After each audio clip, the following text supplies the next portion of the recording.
من یه چیزی تو ذهنم هست ممکنه بگم مسخرم کنید، فردا ممکن تو روزنامه‌ها یه چیزایی بنویسن، اما حالا رسیده اینجا معلوم نیست من دیگه زنده بمونم. بذار اینو به شما بگم. من تو دلم اینه که اون چادر حضرت زهرا که چندین وصله داشت، اون از همه کهکشان‌های عالم ارزشش بیشتر، از همه کهکشان‌های عالم ارزشش بیشتر. همه عالمیان افتخار میکنن که یک سایه از اون چادر به سرشون بیفت.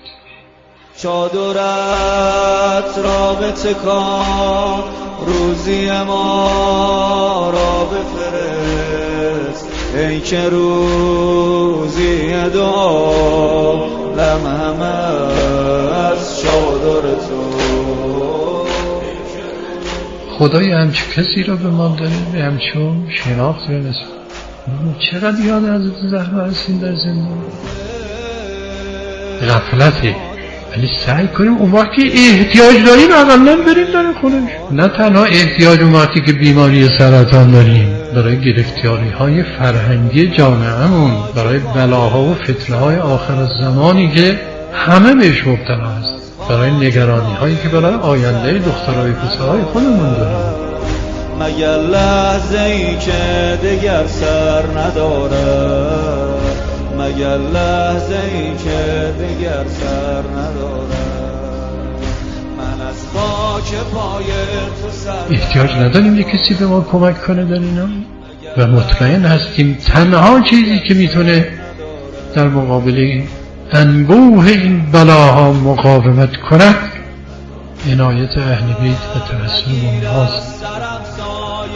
چادرت را پناهی از این خیمه بهتر نداره، پناهی از این خیمه بهتر. از حالا تصمیم بگیریم که توسلاتمون رو به اهل بیت بیشتر کنیم. توسل هم حتما این نیست که آدم مجلس روزه بگیره و شب تا سحر بشینه سینه بزنه.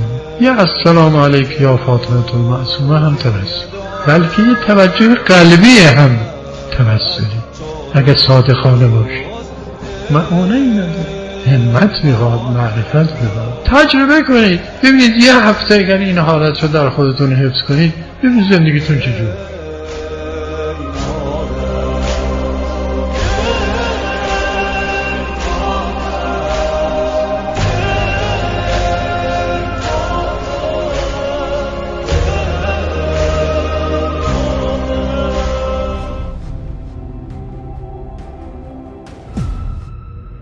اینجا مرکز مقاومت است.